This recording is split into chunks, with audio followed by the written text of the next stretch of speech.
نحمده ونصلي على رسوله الكريم أما بعد فأعوذ بالله من الشيطان الرجيم بسم الله الرحمن الرحيم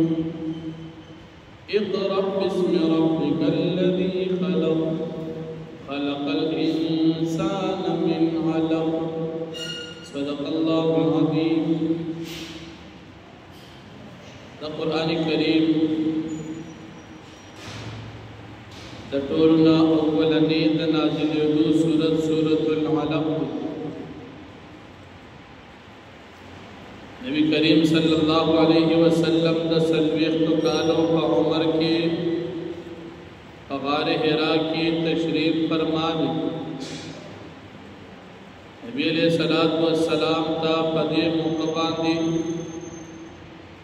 حضرت جبرئیل علیہ السلام راغلو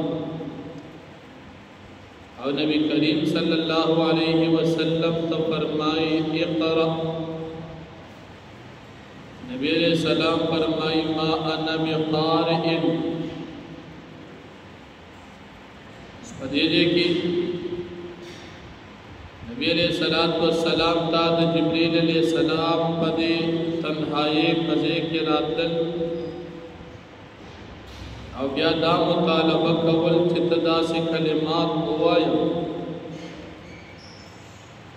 دا یقینا د نبی علیہ الصلوۃ والسلام په دغه وخت کې د تقاضې په شریع مطابق کې نبی علیہ السلام فرمایي ما انا بقارئ یعنی زه دا کلمات نشم ویلی نو دا بعید خبره نه ده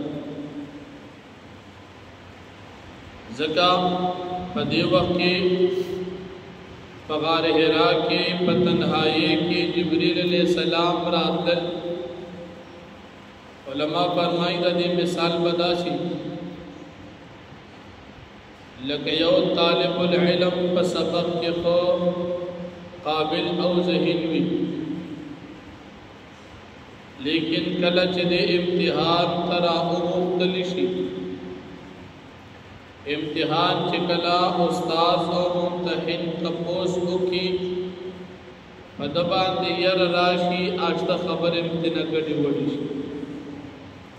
دتوی وایا دیویران هیر شو شوروم شینو غلطی گی زکر پدد استاذ یر راگی او داد انسان دا فطرت سرا مناسب دی چی یر برازی پیغمبر بھی خور سر انسان ہوں بھی کہ جبریل علیہ السلام راغے پنے تنہائے کے وطوئی چی اقرا طبیعت انسانی دا تقاضا کی چی پدغا یوازی والے کی یو ذات راشی دا سے شخصیت چی مخی چرتلی دلمنی او دا سے ذات چی اغدا فرشتو سرداوی وطوئی چی وایا طبیعت انسانی دا تقاضا کے چدی وقت دی خبر او نکلی شي دا صدا سے ندا چدا خبر غلط یا دا حدیث غلط دی نا غلط ندا بالکل صحیح نبی علیہ السلام کلماتم صحیح جبریل علیہ السلام راتگم صحیح فمقدا سی وچہیر شو او یرناب بل تفسیر روح المانی پدیدے کے لئے او عبید ابن عمیر پدیدے کے روایت نقل گئی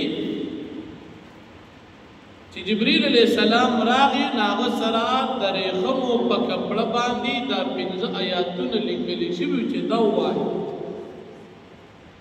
اقرأ بسم ربک الذی خلق خلق الانسان من علق اقرأ وربك الأكرم الذي علم بالقلم علم الإنسان ما لم يعلم دا پنځو درې خمو په کپړ لیکلی شوي چې دا ووایه نو چې یو سړی سکول نه وي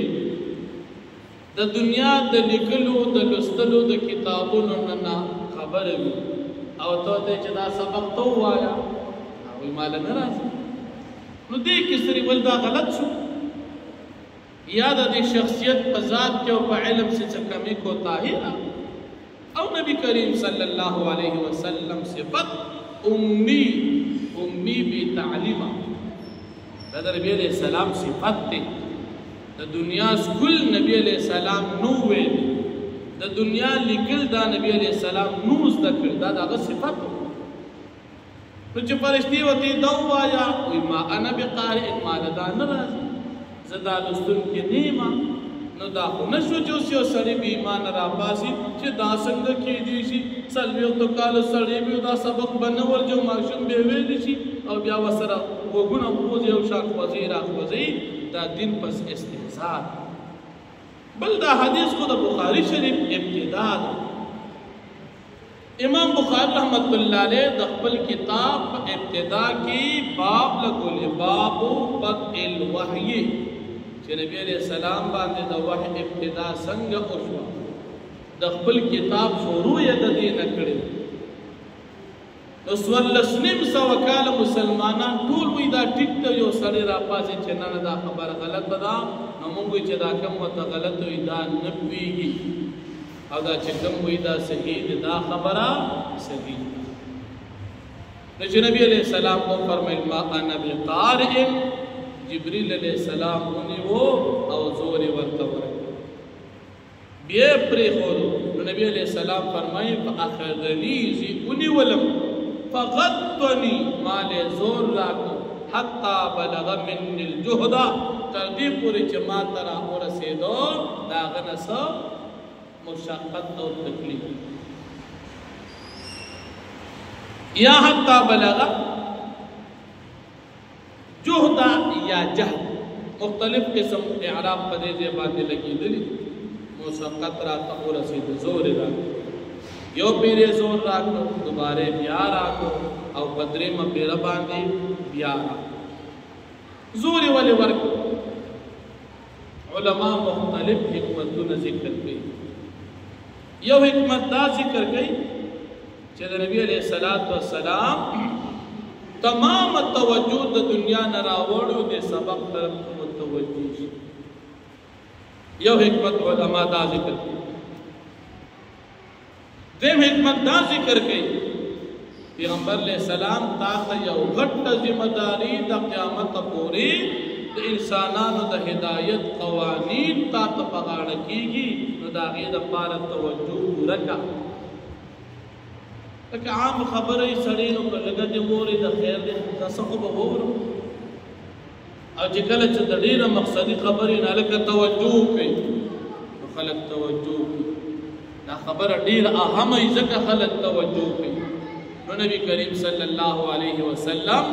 ذمہ داري غټه وه قیامت پر انسانانو ته به دین څنګه ملاویږي د هغې قوانین د زندګۍ د تېرول اصول دا غټ ذمہ داري وه د هغې دپاره نبي علیه الصلاة والسلام ته یې زور ورکړه چې توجه د دې خوا راواړوه تا ته یو ډېر لوی بوج مخې ته راځي یو حکمت ته کې علما دا ذکر کوي یو پیرې زور ورکړو دویمه پیرې زور ورکړو بیا درېیمه پیره نو علما فرمایي چې یو پیرې زور ورکړه چې توجه د دنیا نه راوړو دویمه پیرې زور ورکړو د دې دپاره چې د نبی کریم صلی الله علیه وسلم سینا د وحی طرف ته متوجه شي او درېیمه پیرې زور ورکړه د دې دپاره چې د جبریل علیه السلام سره مانوس شي تعلق پیدا شي ځکه جبریل علیه السلام خو 23 کاله راغلی چې 23 کاله راځي نو مانوس کېدل خو پکار دي چې د جبریل علیه السلام سره واسطه بار بار راځي معلومیږي دا چې د باندې بوج غټ دی چې دا دین دی په آسان طریقې سره حاصل کی او مخکې خلکو ته بیا بیان او بل علما فرمایي چې جبریل علیه السلام زور د دې دپاره ډېر ورکړو چې نبی کریم صلی الله علیه وسلم خپل مقام او مرتبه واضحه کی چې ته په تمام مخلوق کې د اوچتې مرتبې خاوند دی تا ته دومره بوج ملاویږي چې دا بل چاته ملاو شوي ځکه په مخلوق کې د نبی کریم صلی الله علیه وسلم عمر مقام چاته الله جل شانه ورکړی نه نو نبی کریم صلی الله علیه وسلم ته چې درې پیرې دا زور ورکړو بیا ورته اقرأ بسم ربک الذی خلق خلق الانسان من علق اقرأ وربک الاکرم الذي علم بالقلم دا پنځه آیاتونه په دغه موقع باندې نازل شو چې دا 15 آیاتونه نازل شو دین بعد نبی کریم صلی الله علیه وسلم کور ته راغی. مور بی خدیجه الکبرى رضی الله عنها زمون د مسلمانانو اولنې مور ته حال بیان کو. هغه بیا چاته بوته مخکې شو ان شاء الله دا واقعا با مخکې وایو، خو مختصر خلاصه دا چې دا واقعا دا بالکل صحیح ده، دا د عقل سره مناسب ده او دا د امت مسلمه ذهنونو سره هم مناسب. مسلمانان دا منی، بخاری شریف په ټولو کتابونو کې هم موجود ده او قرآن کریم د آیت شان نزول هم دا ده. سورت چې نازلېدو ابتدا د وحی کېدا په دې طریقې سره شوې ده. 1400 کاله مسلمانانو اتفاق او اجماع په دې باندې ده چې دا خبر هم داسې ده. یو سړی وي چې داسې نه ده، دا سړی د دې ټولو خلکو خلاف. یو سړی وي دا ټول لیونی دي زه ټیک یم، نو موږ وایو چې دا ټول ټیک دي او دا سړی لیونی دی. یو سړی وي دا ټول نه پوهېږي بېدین او بېایمانه نعوذ بالله، موږ وایو چې دا ته وې دا ته بېایمانه او بېدینه، دا ټول خلک مسلمانان. دا د نبی علیه السلام د وحی ابتدایي حالات ان شاء الله سبا مخکینه حصه وایو. واخر دعوانا الحمدلله رب العالمین.